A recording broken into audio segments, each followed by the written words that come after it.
Hello my dear students, welcome back. आज हम लोग पढ़ाई करने वाले हैं Newton second law of motion का पार्ट 2 कवर करने वाले हैं, जिसके अंदर हम सिर्फ न्यूमेरिकल प्रॉब्लम्स को ही डिस्कस करेंगे।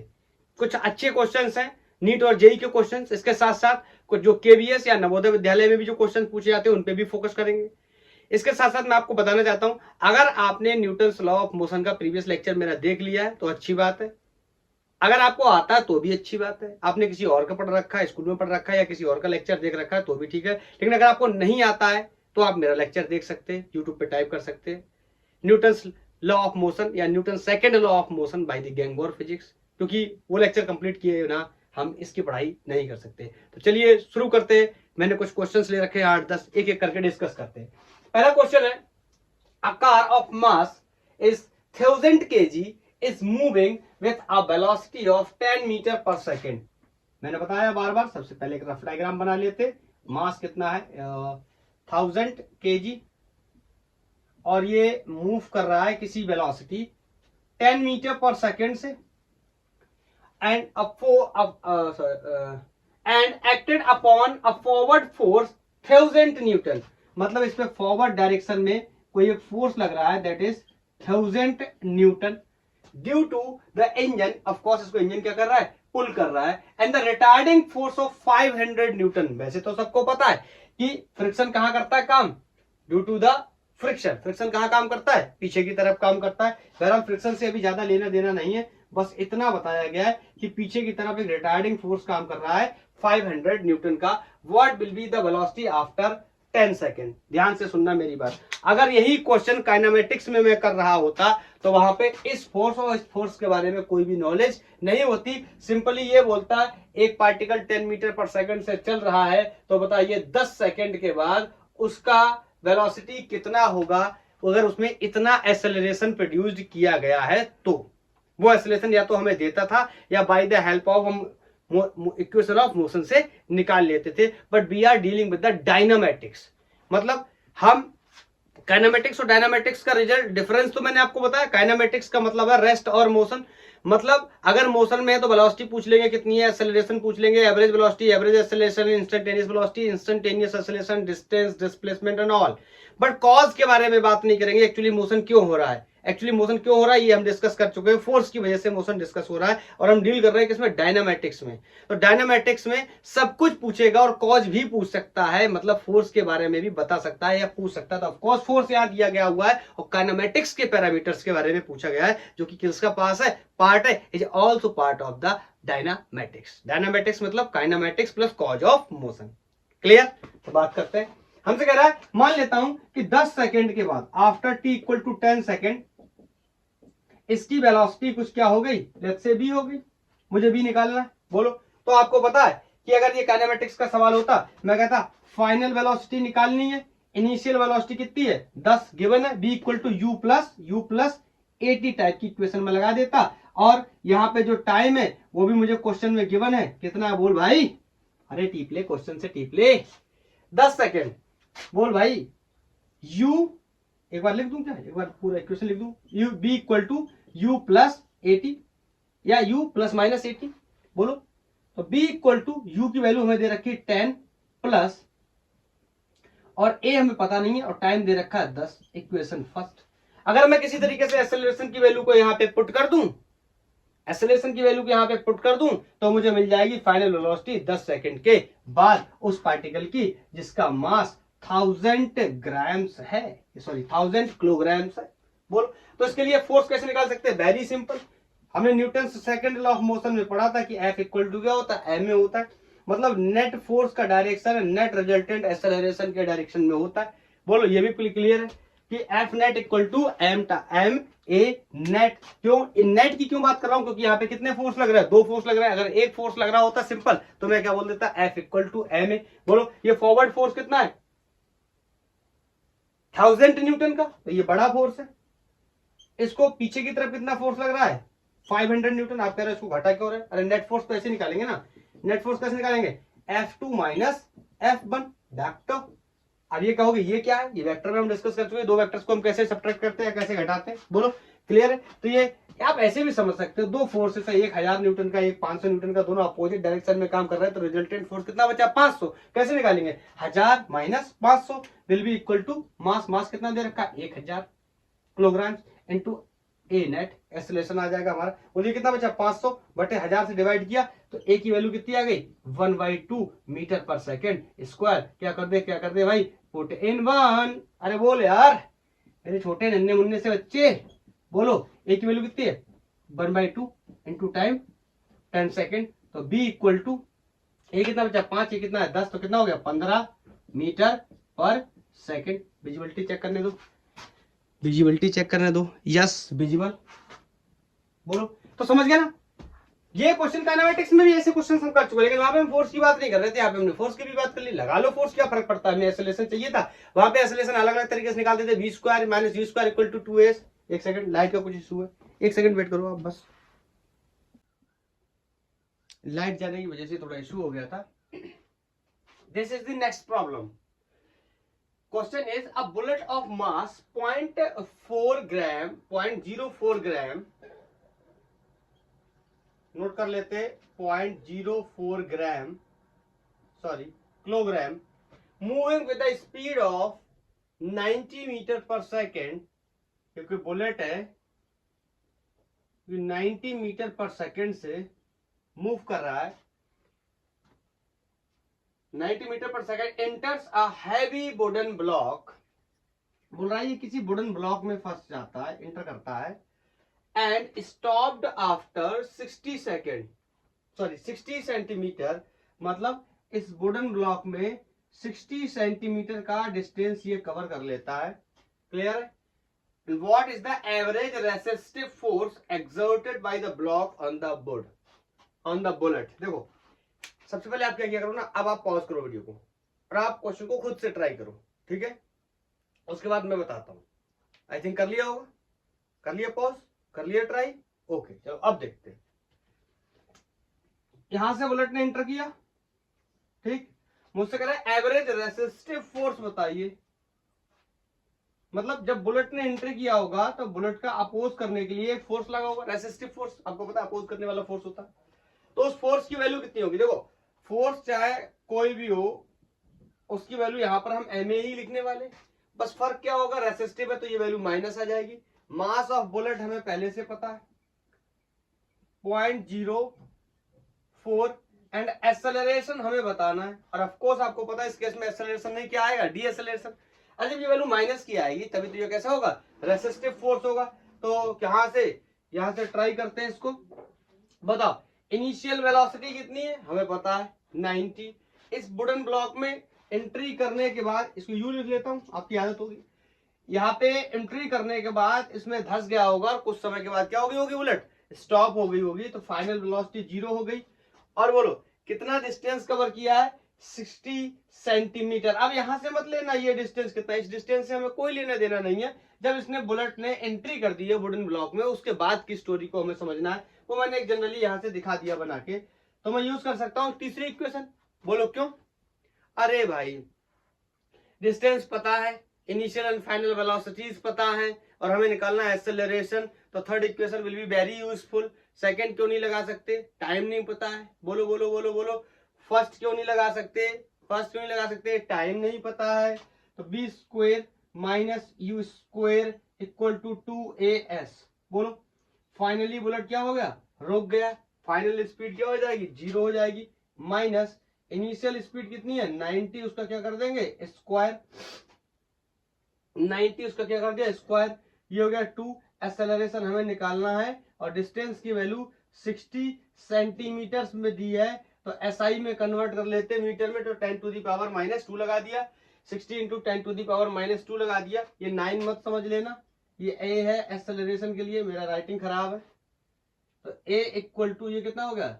ये आप सॉल्व करोगे तो ये आएगा अप्रोक्स 6750 के आसपास, 6750 मीटर पर सेकेंड स्क्वायर।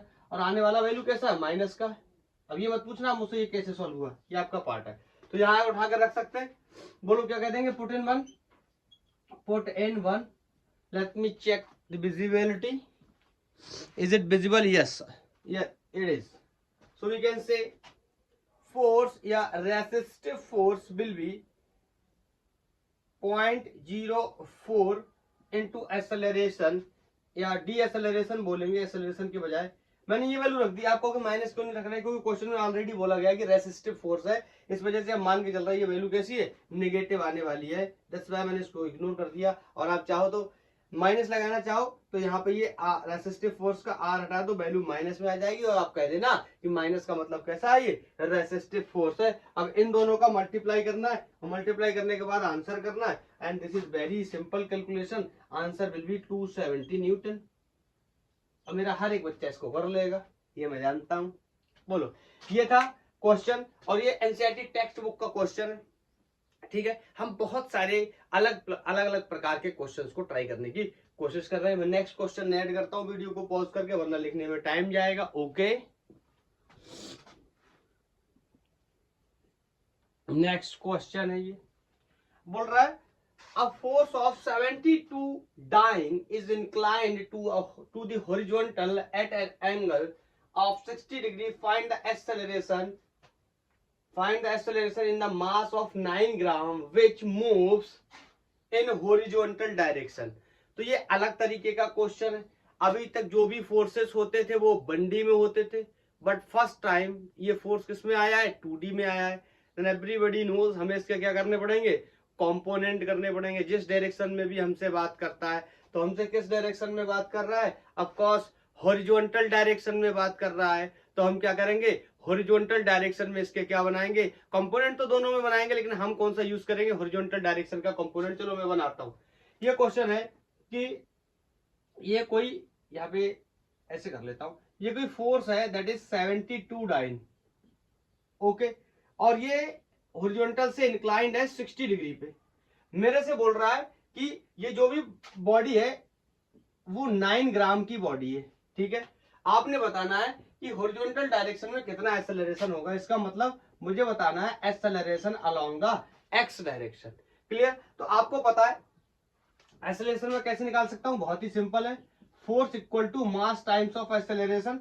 बोलो, तो यहां से acceleration will be force per unit mass. लेकिन प्रॉब्लम क्या है, ये फोर्स तो 2D में दिया है और मुझे चाहिए एक्स डायरेक्शन में, तो मतलब हॉरिजॉन्टल में चाहिए। तो ये मुझे कहां निकालना पड़ेगा, एक्सेलरेशन इन एक्स डायरेक्शन में चाहिए। तो मुझे फोर्स भी कौन सा चाहिए होगा, इन एक्स डायरेक्शन। तो यहां से वैल्यू हो जाएगी ax equal to F X upon M. M की वैल्यू मुझे पहले से क्वेश्चन में गिवन है 9 ग्राम, डाइन में दिया आंसर। तो एक्सेलरेशन भी सेंटीमीटर पर सेकेंड स्क्वायर में आ जाएगा। बट मुद्दे की बात क्या है कि मुझे फोर्स नहीं पता है एक्स डायरेक्शन में कितना है, कंपोनेंट करने पड़ेंगे। जिन लोगों ने सीख रखा है कि कंपोनेंट कैसे होते हैं, या जो लोग कहीं से पढ़ के आए, किसी और का लेक्चर देख के आए, स्कूल में पढ़ के आए, उनके लिए बहुत अच्छी बात है। और आप नहीं जानते हैं कि कैसे होते हैं कंपोनेंट, तो आप मेरा वेक्टर का लेक्चर देख सकते हैं। आप टाइप कर सकते हैं यूट्यूब पे, vector by gang war physics. Okay, और बाकी मैंने यहाँ पे थोड़ा बहुत बताया हुआ भी है। यहाँ से एंटी क्लॉकवाइज एंगल बन रहा है, तो ये एफ का कौन सा हो जाएगा, horizontal component F cos theta. बोलो, और ये वाला इसका परपेंडिकुलर होता है हमेशा एफ, इस वाले कंपोनेंट का परपेंडिकुलर कंपोनेंट होता है F by, that is called F sine theta. अगर आपको नहीं पता है और आपको लेक्चर भी नहीं देखना है तो आप ये बात याद कर लो कि जहां से एंटी क्लॉकवाइज एंगल बनता है या जहां से एंगल बनता है वो वाला कॉस थीटा होता है, और उसका इसका परपेंडिकुलर साइन थीटा हो जाता है। मुझे चाहिए एक्स डायरेक्शन वाला, तो मैं सॉल्व कर ले रहा हूं कि ये 72 डाइन का टोटल फोर्स एक्स में कितना आ रहा है, दैट विल बी 72, और cos 60 की वैल्यू आई थिंक सबको पता होने वाली कितनी होती है, हाफ होती है। तो 72 इंटू 1/2, बोलो एफ एक्स की वैल्यू कितनी आ गई, इसका करेंगे 2 3 6 36 दूनी 72, तो ये हो गया 36 डाइन। बोलो, तो वैल्यू रख देता हूं यहाँ पे। तो a x will be equal to 36 upon mass is 9 given in the problem, 9 चौको 36, तो 4 सेंटीमीटर पर सेकेंड स्क्वायर का आ गया एक्सेलरेशन। किस डायरेक्शन में, बोलो भैया, हॉरिजॉन्टल डायरेक्शन में या एक्स डायरेक्शन में। अगर मुझसे क्वेश्चन ये हॉरिजॉन्टल ना पूछ के वर्टिकल में पूछता तो मैं क्या करता, तो मैं करता फिर से F equal to M A, और एफ एक्स लूं या वाई लूं? एक्सेलरेशन किस में पूछा गया? वाई में। तो फोर्स भी कौन सा लेना पड़ेगा? वाई का। तो यहाँ पे हो जाता F Y upon M will be equal to A Y, और ए वाई की वैल्यू यहाँ पे हम बहुत इजीली कैलकुलेट कर सकते हैं एफ वाई की वैल्यू निकाल के। तो फोर्स इन वाई डायरेक्शन बोलो कितना हो जाएगा? एफ वाई, एफ कितना है 72 और साइन 60 आएगा। तो साइन 60 की वैल्यू कितनी होती है? √3/2। अरे इतना तो सबको पता होगा ना। तो यहाँ से वैल्यू आ गई एफ वाई की 36√3। तो यहाँ पे रख दूंगा 36√3 force in Y direction upon mass, mass is 9। तो यहाँ से अभी अभी कटा था, कितना आया था? 4। आंसर विल बी 4√3 सेंटीमीटर पर सेकंड स्क्वायर। विजिबिलिटी चेक कर लूं एक बार विजिबिलिटी चेक कर लूं। Yes it is visible. तो आप समझ गए ना, क्वेश्चन ने मुझसे पूछा था कि एक्स डायरेक्शन में कितना फोर्स होगा, सॉरी एक्स डायरेक्शन में कितना एक्सेलरेशन होगा। Then the important thing is X direction में कितना फोर्स होगा, because this force is given in the 2D। so there will be the two component of this force, one will be in x direction and another will be in y direction, because both component always are mutually perpendicular to each other। ये बात मैंने अपने vector के explanation में बताई हुई है, जहां पे हमने रेजोल्यूशन ऑफ वेक्टर सीखा है, कंपोनेंट बनाना सीखा है। बोलो क्लियर है? ये क्वेश्चन था एक ऐसा ही और क्वेश्चन है, आप इसको नोट करो। वो क्वेश्चन आप खुद से ट्राई करो, मैं हटाता हूं इसको। नोट कर लिया? वैसे तो उसकी लैंग्वेज लिखी हुई है, लेकिन लैंग्वेज अब मैं आपको बताऊंगा नहीं, क्योंकि लैंग्वेज में सिमिलर क्वेश्चन है, बस एक डिफरेंस है, इस वजह से मैंने उस क्वेश्चन को लिया हुआ है। मेरे से क्वेश्चन बोल रहा है कि कोई एक बॉडी है और उस बॉडी का जो मास है वो एक बार मैं चेक कर लेता हूं क्या क्वेश्चन है। बॉडी का मास 2 kg है और उस पे फोर्स लग रहा है दैट इज 50 न्यूटन। उस पे फोर्स लग रहा है 50 न्यूटन, और इसमें एक जो खास बात है 30 डिग्री एंगल बन रहा है विथ वर्टिकल। मतलब अब मैं इसको बना के आपको बता देता हूं। ये इस तरीके से कोई एक फोर्स है, इस तरीके से कोई फोर्स है, और पहले हम क्या करते थे, यहां से एंगल लेते थे, या क्वेश्चन में लास्ट क्वेश्चन में एंगल यहां से दिया हुआ था 60 डिग्री, जो भी दिया था 30 डिग्री, ये हमारे लिए मैटर नहीं करता। इस बार क्वेश्चन में जो फोर्स की वैल्यू है that is given from the vertical, not from the horizontal. That's why मैं ये क्वेश्चन करवा रहा हूं। बताओ तो वर्टिकल से एंगल कैसे लूंगा? तो देखो मैं क्या ऐसे कह सकता हूं कि ये फोर्स है और इसकी वैल्यू कितनी है 50 न्यूटन, और इसने बोला है ये वर्टिकल से 30 डिग्री पे है। मतलब ये पहले तो हम कहते थे एक्स से 60 डिग्री पे, या ऐसा भी बोल सकता है कि वाई से 30 डिग्री पे है, या उसका उल्टा समझे, अगर वाई से 30 डिग्री पे है तो एक्स से 60 डिग्री पे होगा। पूछो क्यों? क्योंकि दोनों कंपोनेंट एक दूसरे के क्या होते हैं? परपेंडिकुलर होते। तो मैं आपको दो बातें बताता हूं, ध्यान से सुनना। दोनों तरीके से क्वेश्चन को हम सॉल्व कर सकते हैं। आप चाहो तो एक बार ट्राई भी कर सकते हो सॉल्व करने के लिए। मैंने यहाँ पे रोक दिया है, आप वीडियो को पॉज करो और ट्राई कर लो। आई थिंक पॉज करके ट्राई कर लिया होगा। तो अब मैं इस क्वेश्चन को सॉल्व करने चला। अब हम अगर आपसे देखो, पहले क्या करते हैं, इसके कंपोनेंट बना लेते हैं। फर्स्ट ऑफ ऑल इसके क्या बना लेते हैं? कंपोनेंट। तो बताओ इसके दो कंपोनेंट बनेंगे। एक यहां से जो एंगल बन रहा है that will be F cos theta, और this will be in Y direction. इसीलिए मैं बोल रहा हूं हमेशा हमें ये याद नहीं करना है कि एक्स में जो बनेगा वो कॉस थीटा होगा, वाई में जो बनेगा वो साइन थीटा होगा। ये क्वेश्चन मैं बस इसीलिए करवा रहा हूं, ये कॉस थीटा होगा या साइन थीटा होगा, इट विल डिपेंड कि ये कहां से एंगल बन रहा है। बोलो क्लियर है? अब अगर ये F cos theta Y direction में है तो इसका परपेंडिकुलर जो आएगा एक्स डायरेक्शन में होगा that will be simply F sine theta. बोलो क्लियर है? तो यहां से मुझसे कह रहा है कि फोर्स कहां बताना, ये मैं एक बार चेक कर लूं। कैलकुलेट एक second when breaks on the 1 4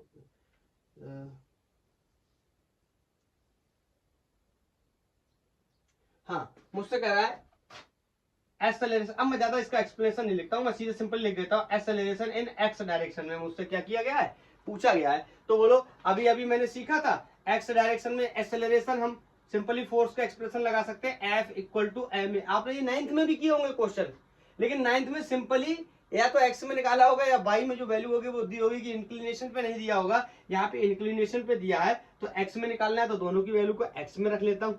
अब F X upon M will be equal to A X, और एफ एक्स की वैल्यू कितनी है F cos theta, this will be F cos theta upon M, और आपको पता है एफ कॉस थीटा की वैल्यू कितनी जाएगी, एफ की वैल्यू कितनी है 50 न्यूटन, और कॉस थीटा की वैल्यू कितनी है कॉस 30, सबको पता है कॉस 30 कितना होता है √3/2, और मास की वैल्यू ऐसे लिखो, मास की वैल्यू कितनी क्वेश्चन में गिवन है, मास की वैल्यू ये 2 kg गिवन है, तो यहाँ से 2 kg, तो ये वाला हो गया 25, ये उसका आधा हो गया कितना 12.5, अरे 50 का चौथाई कितना होता है 12.5, तो ये हो गया 12.5 √3 मीटर पर सेकेंड स्क्वायर, सारे यूनिट एसआई में है। बोलो ये हो गया। दूसरा तरीका, या दूसरा हमसे पूछा है फोर्स इन बाई डायरेक्शन में कितना होता है, तो बाई का भी पहले निकाल लेते हैं, एफ बाई, तो बोलो कितना हो जाता है M acceleration in Y direction. हमसे अगर पूछा जाता कि एक्सेलरेशन इन बाई डायरेक्शन कितना होगा, तो हम बोलते एक्सेलरेशन इन बाई डायरेक्शन, तो force will be in Y direction, और फोर्स इन बाई डायरेक्शन, एक minute, sorry sorry sorry sorry sorry sorry sorry sorry sorry, हाँ क्यों करें, हमने कंपोनेंट बाई डायरेक्शन का ले लिया है तो हम यहाँ बाई ही कर लेते हैं ना, पूरा कैलकुलेशन हटाने से बेहतर है। बताओ ये बाई मिस्टेक मैंने किसमें ले लिया, वाई का कंपोनेंट ले लिया, तो ये फोर्स आ गया किसमें वाई में, नॉट एक्स, फोर्स आ गया किसमें बाई में। बोलो बोलो बोलो, ये तो आपके लिए बहुत आसान है, मैं पिछले क्वेश्चन में भी एक्सप्लेन कर चुका हूँ। अब यहाँ एक्चुअली में एक्स में चाहिए तो यहाँ एक्स कर लेते हैं। बोलो यहाँ पे एक्स डायरेक्शन में कंपोनेंट कितना है एफ का साइन थीटा, तो मैं लिख सकता हूँ F sine theta upon M, तो ए बाई की वैल्यू कितनी हो जाएगी, एफ की वैल्यू कितनी 50, और साइन 30 की वैल्यू सबको पता कितनी होती है हाफ होती है, तो मैं लिख सकता हूँ कितना, ये हो गया 1/2, मास इज गिवन 2, अरे बोलो यार, ये मास इज गिवन 2, एम की वैल्यू भी तो रखनी है, तो यहाँ से देखो फिर से यार एक ही चीज, मतलब कितनी बार गलत होगी ये नहीं समझ आता। ये एक्सेलरेशन कहाँ है एक्स डायरेक्शन में, कितना आ गया 12.5 मीटर पर सेकेंड स्क्वायर। क्लियर, इस क्वेश्चन को हमने ऐसे सॉल्व कर लिया।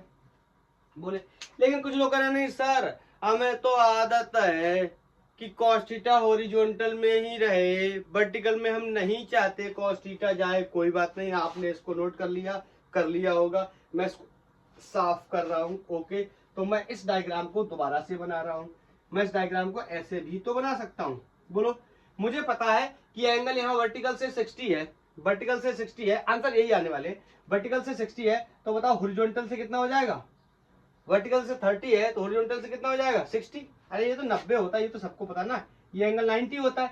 अगर ये यहाँ से 30 है तो यहाँ से कितना हो जाएगा, यहाँ से कितना हो जाएगा 60। अब इसके कंपोनेंट अगर मैं बनाने जाऊं तो बोलो ये क्या हो जाएगा, एफ एक्स डायरेक्शन में कितना आएगा, बोलो एफ का कॉस थीटा, एफ का कॉस थीटा। आप कहोगे सर अभी तो यहाँ साइन थीटा आ रहा था, क्यों, अब एंगल मैंने यहाँ से लिया है, ये देखो एंटी क्लॉकवाइज एंगल अब मैंने यहाँ से लिया हुआ। क्लियर, क्योंकि अभी एंगल ऊपर से 30 है मगर मैंने नीचे से कितना लिया है 60 लिया है, दैट्स व्हाई मैंने यहाँ वैल्यू प्लेस की कितनी 60, और यहाँ से मैंने कैसा लिया है एंटी क्लॉकवाइज एंगल लिया, तो ये मेरा कौन सा हो गया हॉरिजॉन्टल कंपोनेंट हो गया, या पहला कंपोनेंट होता है हो गया जो एक्स डायरेक्शन में आता है, इसकी वैल्यू हम cos थीटा से लिखते हैं।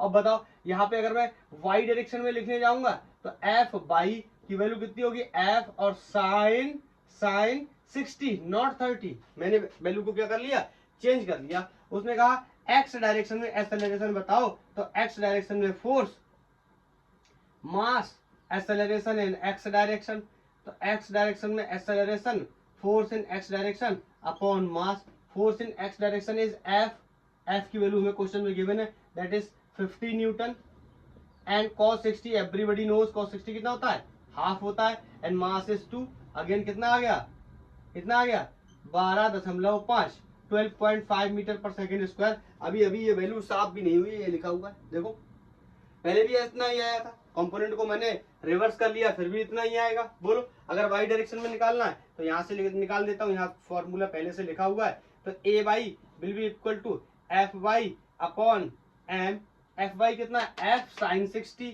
एफ की वैल्यू कितनी है 50, साइन 60 वैल्यू कितनी होती है √3/2, और मास से डिवाइड करूंगा, मास की वैल्यू कितनी 2, तो यहाँ पे अभी अभी हमने आंसर निकाला था ए वाई की वैल्यू कितनी आ जाएगी 12.5 √3 मीटर पर सेकंड स्क्वायर। आई थिंक सारे स्टूडेंट्स मेरे ये बात समझ चुके हैं कि इसको मुझे किस तरीके से सॉल्व करना है। बोलो, अगर वर्टिकल से दिया एंगल तो वर्टिकल से कोई भी एंगल दिया है, मैं एक जनरल रिलेशन बना देता हूं। अगर लेफ्ट से वर्टिकल से एंगल थीटा दिया है तो हॉरिजॉन्टल से कितना हो जाएगा 90 माइनस थीटा, या इसका रिवर्स अप्रोच भी कर सकते हैं कि हॉरिजॉन्टल से अगर एंगल थीटा दिया है तो वर्टिकल से एंगल कितना हो जाएगा 90 माइनस थीटा। बोलो, जरूरत पड़ने पे हम उसको जैसा चाहे वैसा यूज कर सकते हैं। अगर आपके हैबिट में पड़ा हुआ है कि ये वाला कंपोनेंट जो भी आता है मैं cos थीटा बनाना चाहता हूं, तो आप हमेशा एंगल ये वाला कंसीडर करो। ऊपर से दे तो 90 में से घटा दो उसको, तो ये नीचे वाला आ जाएगा। बोलो बोलो बोलो, क्लियर? अगर आपको क्लियर कॉन्सेप्ट पता है, आपको फर्क नहीं पड़ता कि cos थीटा कहाँ आएगा sin थीटा कहाँ आएगा, आप बस एंगल को देखना चाहते हो, तो आप यहां से भी सॉल्व कर सकते थे जैसे मैंने प्रीवियस केस में सॉल्व करवाया। बोलो, मैंने ये एक टाइप के 2 क्वेश्चन कराए आपको, एक बार एंगल हॉरिजॉन्टल से लेके, एक बार एंगल वर्टिकल से लेके। आई थिंक ये कॉन्सेप्ट आपका बिल्कुल क्लियर हो गया होगा। आप इसको नोट करो, मैं नया क्वेश्चन ऐड कर देता हूं। बहुत ही इजी टाइप का नेक्स्ट क्वेश्चन है। अगर आपको ये सारे क्वेश्चंस आसान लग रहे तो आप थोड़ा सा लेक्चर को आगे बढ़ा लो, और लास्ट में जाके मैंने कुछ नीट और आईआईटी के क्वेश्चंस कराए इसी लेक्चर के अंदर, आप उनको देख लो। ओके, अगर आपको ये भी सीखने तो आप सीख सकते हो। बोल रहा है a scooter is moving with a speed of 36 km/h, sees a child standing in the middle of the road। तुम्हारे जैसा ही कोई शैतान बच्चा है जो रोड के बीच में खड़ा हो गया। बोलो, he applies the brake and brings the scooter in rest in 5 seconds। 5 second लगते हैं रोकने में, just in time to save the child, मतलब बच्चे को बचाने के लिए, and calculate the average retarding force on the vehicle if the mass of the vehicle and driver is 300 kg। इसका मतलब जो सिस्टम है उसका मास कितना है 300 kg है। सिस्टम का मतलब स्कूटर प्लस ड्राइवर का मास जो है 60 है। और ऐसा समझते कि ये कोई एक स्कूटर वाला है और इसने अपनी गाड़ी को 36 km/h से चलाया है, और यहाँ आके ये कोई बच्चा खड़ा है, उसको टकराने से जस्ट पहले उसने स्कूटर रोक लिया, मतलब स्कूटर की फाइनल वेलोसिटी 0 कर दी है, और ऐसा करने में इसने 5 सेकेंड्स का टाइम लिया हुआ है। तो मुझसे कह रहा है कि कितना रेसिस्टिव फोर्स लगाया होगा। ऑफ कोर्स आपको पता है ब्रेक लगाया है तो कितना रेसिस्टिव फोर्स लगा होगा।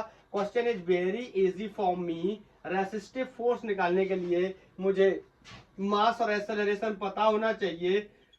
मास is given in the problem but we don't know about the acceleration. तो हम जाएंगे पहले एक्सेलरेशन कैलकुलेट करेंगे और देखेंगे कितनी वैल्यू आ रही है एक्सेलरेशन की। ऑफ कोर्स डी एक्सेलरेशन आने वाला, नेगेटिव आने वाला, सबको पता है ये बात। बोलो, इनिशियल वेलोसिटी गिवन है, फाइनल वेलोसिटी गिवन है, टाइम गिवन है। हम इक्वेशन नंबर फर्स्ट का यूज कर सकते हैं, b = u + at।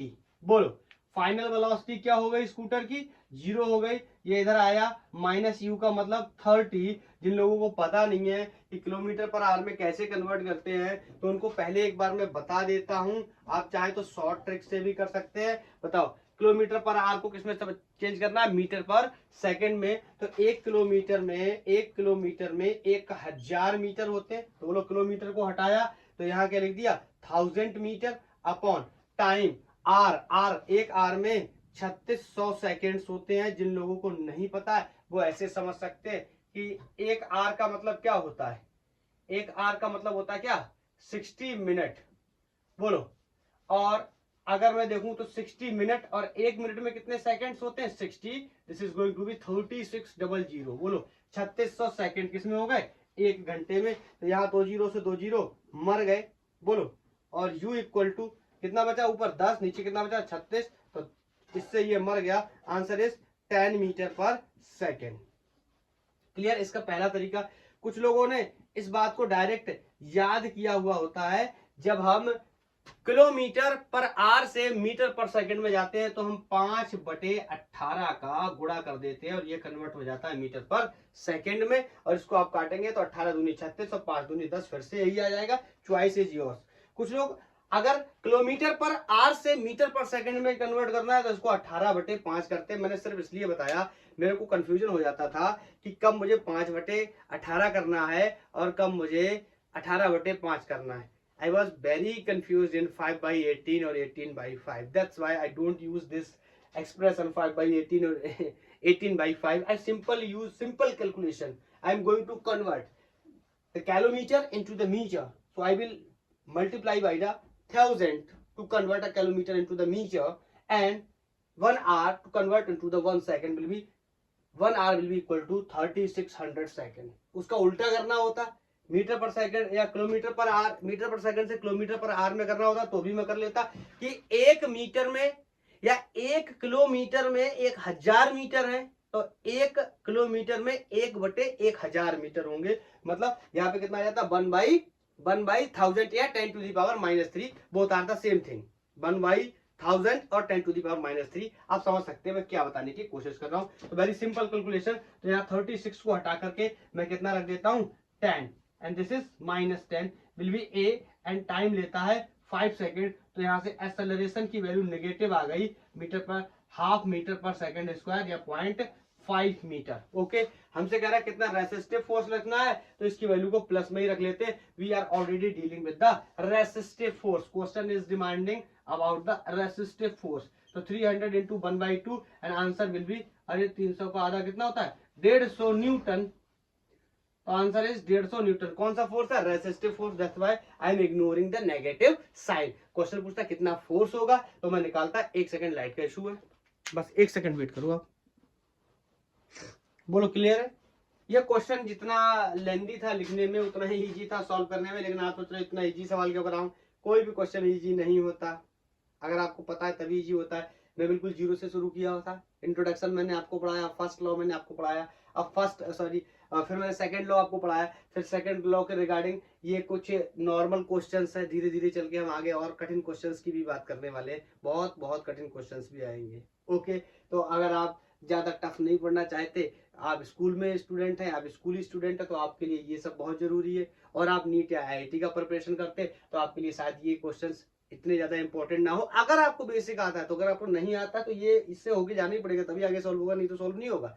और आप पहले से पढ़ चुके हैं या आप काफी जानकारी रखते हैं तो आपके लिए इन सबका कोई मतलब नहीं। आप वीडियो को फास्ट फॉरवर्ड कर दो और लास्ट में जाके कुछ क्वेश्चंस होंगे जो नीट और IIT के होंगे उनको सॉल्व कर लो, या वो भी आपको आते आप डायरेक्ट पुली के प्रॉब्लम सॉल्व करना चाहते हैं, कॉन्सेंट्रिक बॉडीज के सॉल्व करना चाहते हैं तो आप 2-1 लेक्चर और जंप कर सकते हैं, पूरे लेक्चर को भी जंप कर सकते हैं। क्लियर। मैं नेक्स्ट क्वेश्चन ऐड करता हूं। ये इसमें कॉमन एरर हो गया है कैलकुलेशन में 10 को 5 के नीचे ले आए, उल्टा हो गया है एक्चुअली। ये कितना आने वाला है, अरे ये 5 इसके डिवीजन में जाएगा तो ये 2 आएगा। बाई मिस्टेक मैंने हाफ लिख दिया तो यहाँ पे हाफ ना आके कितना आएगा 2 आएगा। फिर 150 आंसर ना आके कितना आएगा 600 आएगा। क्लियर। बस इतना ही बता रहा था। इसको हटा के नेक्स्ट क्वेश्चन ऐड करता हूँ। कोई रॉकेट साइंस नहीं है, कैलकुलेशन आपको भी पता गलत हो गया था। इन नेक्स्ट क्वेश्चन कुछ अलग टाइप का क्वेश्चन है। बोल रहा है a bus starts from rest accelerating uniformly with 4 meter per second square at t equal to 0. The stone is dropped out of a window of the bus 2 meter high. बहुत सारी calculations दे रहा है, check करते क्या बोल रहा है। यहां से लेफ्ट से एक स्टोन को ड्रॉप किया गया है, ठीक है, और ये जो है 2 मीटर हाइट पर है। आगे बोल रहा है what is the magnitude of the velocity and acceleration of the stone at t equal to 10.2 second. मतलब t इक्वल टू 1 सेकेंड रुकना, अब bus start from the uniformly rest at t equal to the, ये गलत देखा दिया हुआ है, t equal to 0 नहीं, t इक्वल टू 10 है। ये t equal to 10 a stone is dropped out of a window of the bus। मतलब जब समय घड़ी में 10 सेकंड हो रहा था तब हमने एक पत्थर को क्या किया बस की खिड़की से ड्रॉप किया। हमसे बोल रहा है जब टाइम 10.2 हो गया तो उसका एक्सेलरेशन क्या होगा। दूसरा सवाल है। पहला सवाल है मैग्नीट्यूड ऑफ द वेलोसिटी। तो आप बताओ बेसिकली ये प्रॉब्लम किसका है 2D का।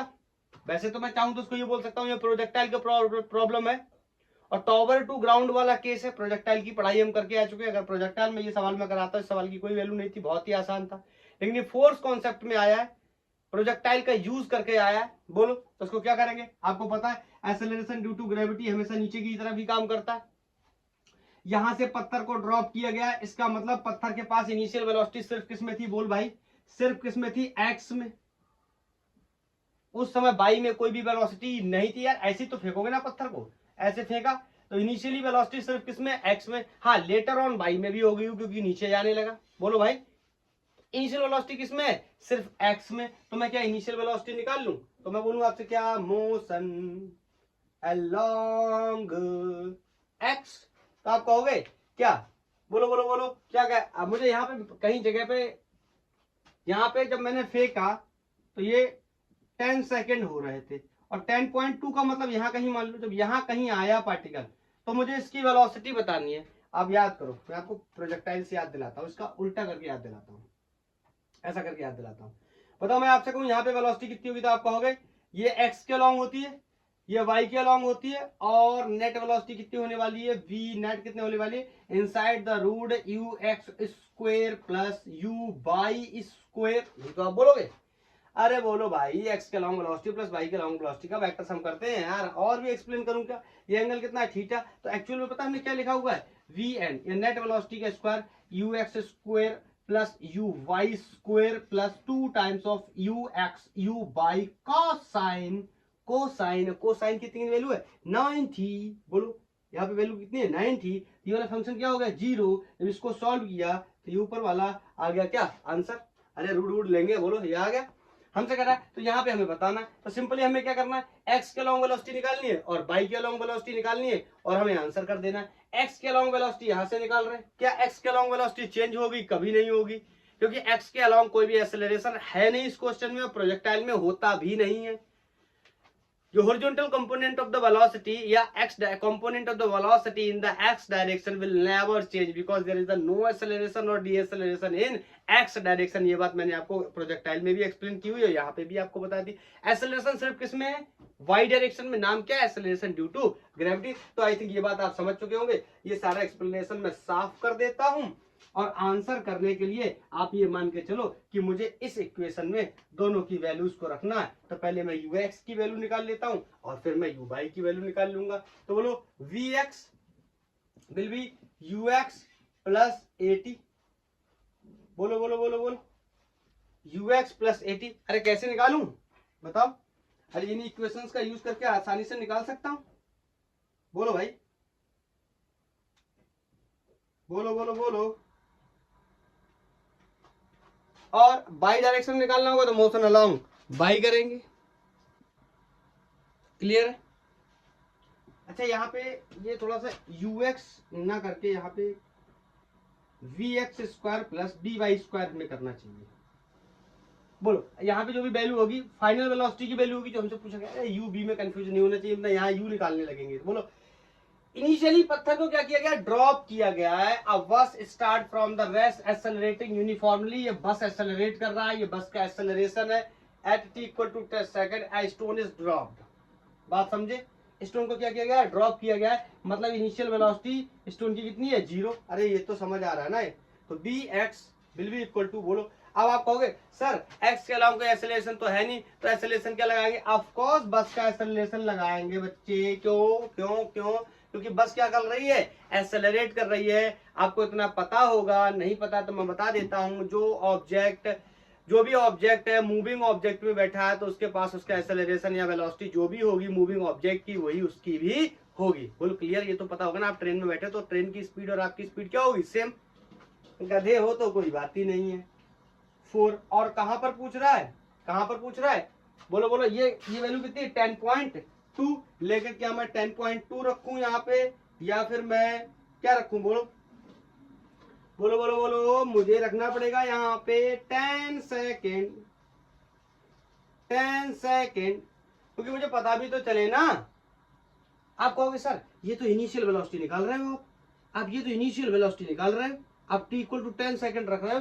10 सेकेंड पे तो पत्थर को ड्रॉप किया गया था, तो ये तो इनिशियल वेलोसिटी हुई। यस मेरे बच्चे, ये इनिशियल वेलोसिटी हुई, लेकिन ये फाइनल वेलोसिटी भी होगी इन हॉरिजॉन्टल डायरेक्शन। बोल भाई क्यों? क्योंकि हॉरिजॉन्टल डायरेक्शन में कोई भी एक्सेलरेशन नहीं। अभी तो सर आप कह रहे थे कि एक्सेलरेशन है 4 मीटर पर सेकंड स्क्वायर का, ये तब तक है जब तक पत्थर बस के अंदर है। जैसे पत्थर को बस के बाहर फेंक दिया गया, कोई भी एक्सेलरेशन उसके पास नहीं रह जाएगा। जो भी होगा उसके पास वो बाद की जो वेलोसिटी लेके निकला होगा वही वेलोसिटी उसके पास रह जाएगी। बोलो भाई क्लियर? तो चाहे मैं ux निकालूं या फिर bx निकालूं, एक ही बात है। अभी आप कहोगे सर ux तो आपने 0 रख दिया था। अरे भैया ये इनिशियल वेलोसिटी किसी भी चीज को जब थ्रो कर रहे हैं, ड्रॉप कर रहे हैं तो 0 होती है। तो फाइनल वेलोसिटी है, फाइनल स्पीड कितनी हो जाएगी? Acceleration into time. टाइम कितना है? t equal to 10 second. वैसे तो मुझे यहाँ पे t इक्वल टू 10.2 रखना चाहिए, असल बात तो ये है, लेकिन मैं नहीं रख सकता t इक्वल टू 10.2। बोलो क्यों? या 0.2 रखना चाहिए, नहीं रख सकता क्योंकि हॉरिजॉन्टल डायरेक्शन में वेलोसिटी सेम होगी, चाहे कहीं पे भी निकालूं। तो मैं यहाँ पे 10 ही रख लेता हूँ, और हॉरिजॉन्टल डायरेक्शन में जो वेलोसिटी आ गई वो 40 मीटर पर सेकंड आ गई। यही ux, यही bx, यही कांस्टेंट होगा, क्योंकि हॉरिजॉन्टल डायरेक्शन में कोई भी एक्सेलरेशन नहीं होता जब पार्टिकल 2D में जाता है, सिर्फ किसमें होता है? वर्टिकल डायरेक्शन में होता है। तो वेलोसिटी किसकी चेंज होती है? सिर्फ और सिर्फ वर्टिकल डायरेक्शन की। हॉरिजॉन्टल डायरेक्शन की कोई भी वेलोसिटी चेंज नहीं होती। तो ये आज भी 40 है, ये ux भी 40 था, bx भी 40 है, ये कल भी 40 रहेगा, ये ताउम्र 40 रहने वाला है, क्योंकि कोई एक्सेलरेशन नहीं है, कोई डी एक्सेलरेशन नहीं है। यही तो न्यूटन का पहला नियम है। अरे यार कुछ लोग कह रहे हैं कि न्यूटन का नियम कहाँ से? यही तो नियम है। अगर कोई किसी का state of rest, state change करना, और उसका स्टेट क्या है? 40 मीटर पर सेकंड, तो कब तक चेंज नहीं होगा? जब तक कोई फोर्स नहीं आएगा, मतलब जब तक कोई एक्सेलरेशन नहीं आएगा। एक्सेलरेशन एक्स डायरेक्शन में है नहीं, तो इसका स्टेट हमेशा क्या रहना है? Straight line. आप कहोगे सर ये तो ऊपर से नीचे कर रहा है, ऑफ कोर्स कर रहा है, लेकिन ये भी स्ट्रेट लाइन में हो जाएगा। बोलो बोलो इसका कंपोनेंट आएगा। अरे सर कितना कॉम्प्लिकेट हो गया। यही मेरे बच्चे, यही तो सवाल है, यही इसी को तो हमें टैकल करना है। आप सिंपल सोचो, कुछ ना सोचो तो बहुत आसान है कि इस जगह पे वेलोसिटी निकालनी है, तो यहाँ पे सिंपल ये वेलोसिटी हो जाएगी, इनकी वैल्यू रख देंगे, इनकी वैल्यू, एक वैल्यू मैंने निकाल ली, दूसरी वैल्यू मुझे निकालनी है, तो मैं कह सकता हूँ क्या? Motion along Y. लेकिन मुझे बहुत सारी चीजों को दिमाग में क्लियरिटी के साथ भी सोचना चाहिए। फिजिक्स का मतलब सिर्फ लिखना, सॉल्व करना ही नहीं है, हमें लेक्चर का जो बेस है, कॉन्सेप्ट है, वो समझ में भी आना चाहिए। बोलो तो V Y will be U Y plus acceleration in Y direction into T. बताओ जब इनिशियली फेंका गया तो ना वेलोसिटी एक्स में थी ना वेलोसिटी वाई में थी, ड्रॉप किया गया, ड्रॉप, और यहाँ पे लाइट भी ड्रॉप हो गई। एक सेकंड वेट कर लो, लाइट की वजह से डिस्टरबेंस। अगेन दोबारा से कैरी करते हैं इस क्वेश्चन को। तो हमने ये इसकी वेलोसिटी या स्पीड निकाल ली इस पॉइंट पे इन एक्स डायरेक्शन। Okay completely. अब हम बात कर रहे हैं अगर बाई की निकाल लेंगे, दोनों यहां रख देंगे, हमारा आंसर बन जाएगा। तो बाई डायरेक्शन में मैं वेलोसिटी निकालने गया तो मैंने यूज किया motion along Y, V Y equal to U Y plus A Y times of T. U Y initial velocity in Y direction कितनी है? 0 है, and A acceleration in Y direction is g। Okay g की value कितनी है? 10, और 10 कैसे लेंगे? Plus की नीचे की तरफ, इनटू टाइम। बताओ टाइम भी देखना पड़ेगा। 10 सेकंड से यहां से फेंका, ओके, 10 सेकंड से ड्रॉप किया, और t इक्वल टू 10.2 सेकंड्स पे वेलोसिटी बतानी है। इसका मतलब टाइम कितना लेना है? 2 सेकंड। 10.2 मत ले लेना, 10 सेकंड से तो फेंका ही गया है। जब पत्थर को ड्रॉप किया था तो उस समय घड़ी में t इक्वल टू 10 सेकंड हो रहे थे, लेकिन जब वेलोसिटी या स्पीड पूछी गई है तब घड़ी में 10.2 10.2 सेकंड हो रहे, तो time will be 0.2 second. Is it clear और नॉट? 10 से फेंका, 10.2 पे बताना, तो डिफरेंस कितना आया? 0.2 का। तो यहां से देखा कितनी वैल्यू आ गई? 2 मीटर पर सेकंड। बी वाई कितना आ गया? 2 मीटर पर second. Velocity in Y direction is 2, in velocity in X direction is 40। यहां पर रख देंगे 40 का स्क्वायर, यहां पर रख देंगे 2 का स्क्वायर, तो दोनों को जोड़ देंगे, और जोड़ने के बाद में जो आंसर बनेगा वो बनेगा, मैं यहाँ पे लिख दूं। चलो क्वेश्चन को साफ करके यहाँ पे लिख देता हूं। Velocity 40 square plus 2 square. अब इसके लिए आप सॉल्व कर लेंगे और रूट ले लेंगे। आप मेरे बहुत ही बेहतर स्टूडेंट हैं, मुझे पता है। आप सॉल्व करने के बाद सारी वैल्यू को 40.04 मीटर पर सेकंड सॉल्व करके निकाल लेंगे। क्लियर? कैलकुलेशंस पे ज्यादा टाइम नहीं दे सकते, लेक्चर की लेंथ ऑलरेडी बहुत हो जाती है। बोलो क्लियर है? तो इस तरीके से ये हमने एक क्वेश्चन किया, कुछ 5 क्वेश्चन हमारे हो गए। अब 1-2 क्वेश्चन और लेते हैं, फिर वेरिएबल मास सिस्टम के क्वेश्चन लेंगे। मतलब मास क्या करेगा? वेरी करेगा। तो मैं नेक्स्ट क्वेश्चन को नोट करता हूं। ये नेक्स्ट क्वेश्चन है। ऐसे क्वेश्चन आपने देखे होंगे, हमने वेक्टर में भी किए हुए हैं।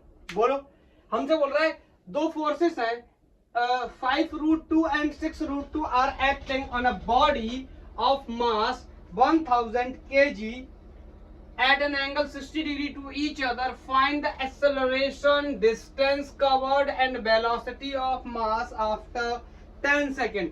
हमने वेक्टर में भी इस क्वेश्चन को सॉल्व किया, लेकिन वेक्टर में हमने कभी भी ये डिस्टेंस वगैरह ये सब नहीं निकाले, हमने बस इतना सॉल्व किया है।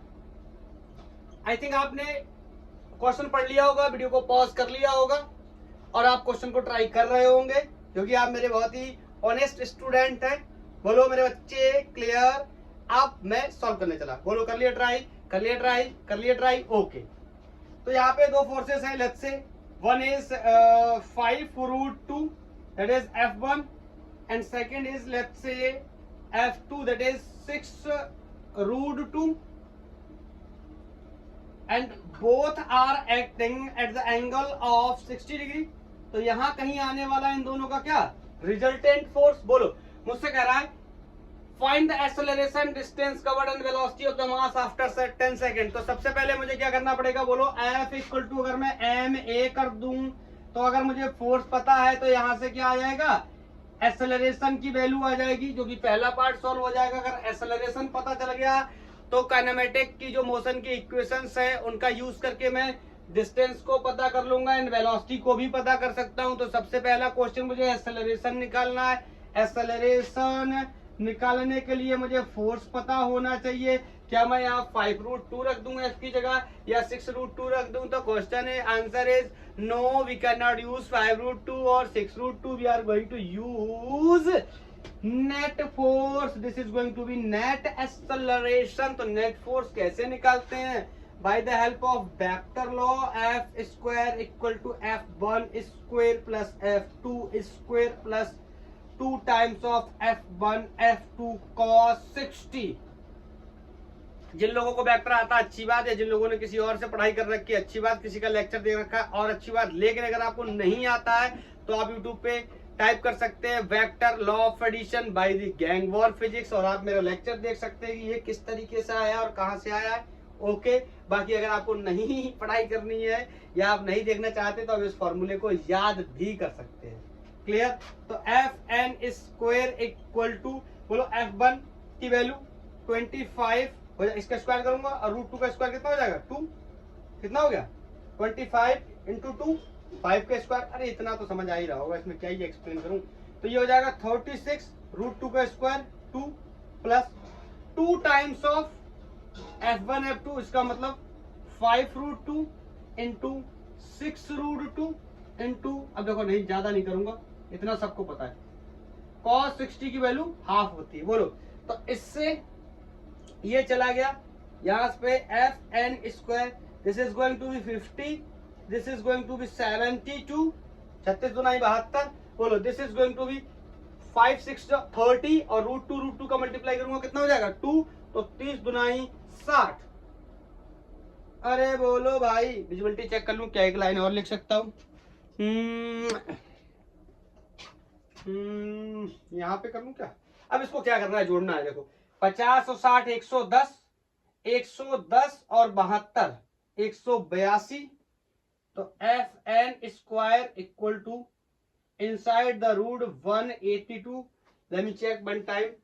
5 6 30, 32 60। ओके, 36 दूनी 72, 25 दूनी 50, 110 और 182। ओके, 182 और इसका स्क्वायर रूट लेंगे।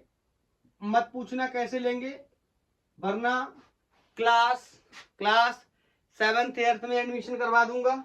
अगर आपने मुझसे पूछ लिया कि सर इसका स्क्वायर रूट कैसे लेंगे, तो मैं 7th 8th में भर्ती करवा दूंगा। नेट फोर्स की जो वैल्यू आ गई वो आ गई 13.49। स्क्वायर रूट लेने के बाद यहां पे वैल्यू को पुट करेंगे, आंसर क्या प्राप्त करेंगे? 13.49 divide by the mass of the particle, and the mass of the particle in this question is given 1000 1000 से इसको क्या कर देंगे अपन, डिवाइड कर देंगे। तो एक्सेलरेशन की वैल्यू यहां से कितनी आ जाएगी, 10 टू दी पावर में लिख लेते हैं। तो 13.49 into 10 to the power -3 meter पर सेकेंड स्क्वायर, या फिर ऐसे भी लिख सकते हैं, दशमलव को 3 स्थान और पीछे ले जाएं तो पॉइंट पॉइंट पॉइंट एक जीरो लगाना पड़ेगा, 1349 मीटर पर सेकेंड स्क्वायर। अगर आप चाहें तो सिग्निफिकेंट फिगर्स के हिसाब से इसको राउंड ऑफ भी कर सकते हैं, बोलो राउंड ऑफ भी कर सकते हैं। अगर आप देखना चाहते हैं बिल्कुल ही टेक्स्ट लैंग्वेज में, टेक्स्ट लैंग्वेज का मतलब जैसे मैंने बोला क्या करते हैं, तो मैंने ऐसे लिखा क्या करते हैं, क्या करते हैं। ऐसे अगर आपको पढ़ना है सिग्निफिकेंट फिगर्स, आपको अगर आपने पढ़ रखा है सिग्निफिकेंट फिगर्स और आपको होती है कंफ्यूजन, या होता है आपको कोई डाउट कि लीडिंग जीरो प्रीसीडिंग जीरो, इस तरीके की चीजों से आपको दिक्कत होती है, तो आप यूट्यूब पर टाइप कर सकते हैं सिग्निफिकेंट फिगर्स बाय द गैंगबॉर फिजिक्स। अप्रॉक्स 2 घंटे 30-35 मिनट का कोई एक लेक्चर है, उस लेक्चर को करने के बाद सिग्निफिकेंट फिगर्स में कभी कोई प्रॉब्लम नहीं हो सकती, I promise to you. Okay, you can check out. यहाँ पे बिल्कुल भी नहीं बताऊंगा, ये वैल्यू आपके लिए फिर बहुत ही आसान होगी अगर इसको आपको राउंड ऑफ करना हो या सिग्निफिकेंट फिगर्स के हिसाब से लिखना हो। तो ये आंसर हो गया, बट मेरे को 2 चीजें और भी बतानी है। मेरा कपड़ा कहाँ गया, कपड़ा कहाँ गया, बोर्ड साफ करने वाला कपड़ा। एक सेकेंड, मैं कपड़े को लेकर के आता हूँ, कपड़ा शायद मेरा खो गया है। तो इसको मैं इधर साफ करके बाकी के पैरामीटर्स को कैलकुलेट कर लेता हूँ। जैसे एक्सेलरेशन डिस्कस हो गया, बोल रहा है डिस्टेंस का वर्ड बताओ, velocity of mass after 10 second बताओ। तो क्या निकाल लेता हूं, अरे कुछ भी कर लो, चलो पहले वेलोसिटी निकाल लेता हूं। b equal to you plus A T का यूज कर सकता हूं। बोलो यहां पर जो इनिशियल वेलोसिटी है वो कितनी हो जाएगी, 0। Acceleration of this system is given 0.001349 into time is given in the question is 10 second. So the velocity after 10 second, बोलो ये पॉइंट हट जाएगा तो यहाँ पे कितना हो जाएगा, 0.1349 मीटर पर सेकेंड। बोलो ये इसका आंसर आ गया। कह रहा है डिस्टेंस कितना होगा, तो we can use s equal to U T plus half times of A T square S. Initially ये क्या हो जाएगा, 0 हाफ ए की वैल्यू 0.01349 टाइम्स 10, तो इसका स्क्वायर करेंगे कितना हो जाएगा, 100। तो 0.20 के बाद खिसक के पीछे पहुंच जाएगा। फिर उसका क्या करना है, उसका क्या करना है, आधा 1349 का क्या करना है, आधा करना है। और ये सब आप सॉल्व कर लोगे तो मैं यहाँ पे आंसर लिख दे रहा हूं डायरेक्ट 6745 मीटर्स। आंसर आ गया 0.6745 मीटर। तो ये इस तरीके का भी सवाल हो सकता है। वेक्टर में हम सिर्फ ये इतना करते थे कि 2 वेक्टर है, ए वेक्टर और बी वेक्टर, तो इनका रिजल्टेंट कितना होगा या मैक्स टू मैक्स इनकी डायरेक्शन क्या होगी। डायरेक्शन कैसे निकालते हैं ये आपको क्लियर पता है, अच्छी बात है। नहीं पता है तो आप मेरा वेक्टर का लेक्चर चेक आउट कर सकते हैं। बोलो नेक्स्ट क्वेश्चन ऐड करता हूं पॉज करके। एक ये वेरिएबल पोजीशन के फंक्शन का क्वेश्चन दे रखा है, उससे हमसे फोर्स पूछा गया है। मैंने क्वेश्चन की पूरी लैंग्वेज मेंशन कर दी, मैं चाहता तो नहीं भी करता, सिर्फ इक्वेशन लिख लेता, लेकिन आप एक बार देखेंगे किस तरीके से क्वेश्चन लिखा होता है। बोल रहा है a body of mass m moves along the positive axis such that the position coordinate at any instant t equal to given x equal to at to the power 4 minus bt cube plus ct, where a, b and c are constant. What is the force and what is the force acting on the particle at any instant of time? बोलो अगर आपको पता है ये question कैसे करना है या आपको नहीं पता है, फिर भी आपको क्या करना है, ट्राई करना है।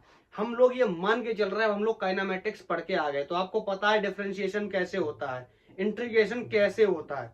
अगर आपको नहीं पता तो आपको पहले के लेक्चर्स को देखना पड़ेगा। और आपको यह भी पता होगा कि ये पोजीशन का फंक्शन दे रखा है, तो पोजीशन का जो पहला डेरिवेटिव होता है, डिफरेंशियल डेरिवेटिव जो फर्स्ट होता है वो क्या देता है, वेलोसिटी देता है।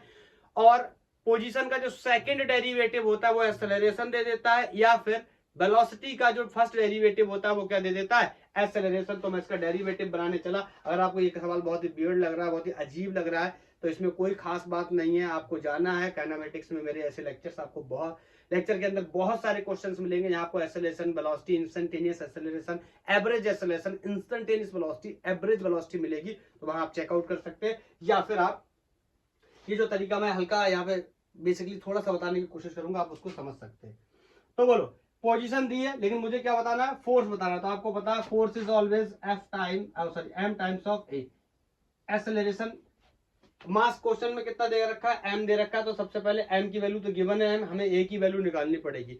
ये पोजीशन का इक्वेशन दिया है, इसका फर्स्ट डेरिवेटिव बनाएंगे, वेलोसिटी मिल जाएगा। बोलो, चलो अच्छा ऐसा करते हैं ना, दोनों चीजें कैलकुलेट कर लेते हैं। ये यहाँ पे इसने फोर्स बोला है, मैं बोल रहा हूं मोमेंटम भी कैलकुलेट करो। ऑल्सो कैलकुलेट, यहाँ पे लिख दे रहा हूं, ऑल्सो कैलकुलेट मोमेंटम। मोमेंटम भी कैलकुलेट करते हैं। तो बताओ मोमेंटम क्या होता है, एम बी, या वेक्टर में लिखें तो ये होता है मोमेंटम। बताओ ये क्या होता है, force F equal to M A. अगर वेक्टर में लिखे तो इस तरीके से होता है। तो बोलो ये दोनों कैलकुलेट करने, इसमें गिवन है वैल्यू क्या, मास की वैल्यू क्या है, एम है। तो एक बार क्या निकालने, वेलोसिटी निकाल के यहाँ रख दूंगा तो मोमेंटम मिल जाएगा, एक्सेलरेशन निकाल के यहाँ रख दूंगा तो क्या मिल जाएगा, फोर्स मिल जाएगा। चलो दोनों को कैलकुलेट करने की कोशिश करते हैं। तो x equal to a to the power 4 minus b to the power 3 plus C T. बोलो क्या करेंगे, डिफरेंशिएशन करेंगे, differentiation with respect to time करने वाले हैं, and dx upon dt will be equal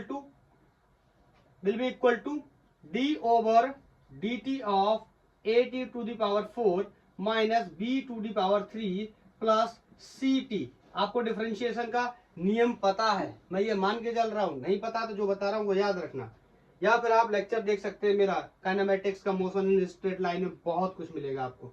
बताओ ये क्या है, डिफरेंशियल, ये क्या है, डिफरेंशियल लेंथ है, टाइम के साथ डिवाइड किया है, मतलब क्या बनी है, वेलोसिटी। अगर पोजीशन बना दूं तो क्या बनी है, वेलोसिटी। और ऐसी वेलोसिटी को हम क्या बोलते हैं, इंस्टेंटेनियस वेलोसिटी। मतलब dx अपॉन dt क्या बन गया, b। जिन लोगों को पता है अच्छी बात, नहीं पता है तो आप लेक्चर देख सकते हैं या आप याद भी रख सकते हैं, नो प्रॉब्लम।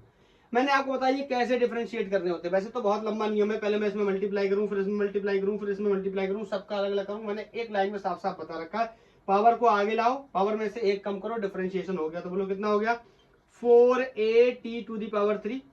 4 को आगे ले आया, a एक पावर में से एक कम कर दिया, 4 में से एक गया, कितना बचा, 3। नेक्स्ट विल बी 3 आगे आ जाएगा, b t पावर एक कम करूंगा कितना बचेगा, स्क्वायर। बोलो प्लस, यहाँ पावर कितना है, 1 आगे लाऊंगा तो 1 ही रहेगा, कोई फर्क नहीं पड़ेगा, सी टी। पावर क्या करूंगा, एक कम, तो 1 में से बन जाएगा यहाँ, अरे यार पावर ऑलरेडी एक है तो एक में से एक जाएगा, कितना बचेगा, 0। किसी की पावर 0 का मतलब हमेशा 1 होता है। क्लियर। तो मैं यहाँ लिख दूं डायरेक्ट, यहाँ कितना बचा, 1 बचा। समझ गया। यार एक्सप्लेनेशन के तौर पे मैं बताना नहीं चाहता, इसका जब मल्टीप्लाई करूंगा तो dt अपॉन dt हो जाएगा, तो dt से dt क्या हो जाएगा, कैंसिल। लेकिन अब नहीं बताने जा रहा, ये मेरे लिए हो गया, बोलो वेलोसिटी। अभी एक को हटा दूं तो ये होगा वेलोसिटी। अगर मुझे बताना है क्या, मोमेंटम, तो मैं कह सकता हूं p equal to m, question में गिवन है, मास से, मास गिवन है, वेलोसिटी से गुणा कर दिया। वेलोसिटी कितना है, 4at to the power 3 minus 3vt square plus c meter, sorry kg meter पर सेकंड। ये आंसर हो गया किसका, मोमेंटम का। आप कहोगे सर ये कैसे आंसर हो गया, अगर हमें यहाँ पे न्यूमेरिकल वैल्यू दी होती 5 सेकंड के बाद बताओ तो टी की वैल्यू को 5 भर देते। बोलो, हमसे कहता मास 2 kg है तो मास की वैल्यू रख देते। हमसे कहता ए बी सी आर जो कांस्टेंट इनकी वैल्यू 1 2 3 है तो इन सब की वैल्यू रख देते, तो न्यूमेरिकल में कोई गणित का नंबर आ जाता। नहीं दिया तो ये ऐसी फंक्शन में छोड़ देंगे। बोलो, तो ये पहला पार्ट हमने सॉल्व कर लिया। क्वेश्चन ने तो दूसरा पूछा था, हमने एक और ऐड कर लिया। अब कह रहा है बताओ इसका फोर्स कितना होगा, तो हमें निकालना पड़ेगा क्या, एक्सेलरेशन। तो मैंने आपको 2 तरीके बताए एक्सेलरेशन निकालने के। मैंने बताया या तो आप चाहो तो पोजीशन के फंक्शन का डबल डिफरेंशिएशन कर सकते हो, वो भी क्या देता है, एक्सेलरेशन। या आप वेलोसिटी के फंक्शन को ही डिफरेंशिएट करके क्या बना सकते हो, एक्सेलरेशन। मैं सिंपली एक बात बताने जा रहा हूं कि एक्सेलरेशन क्या होता है।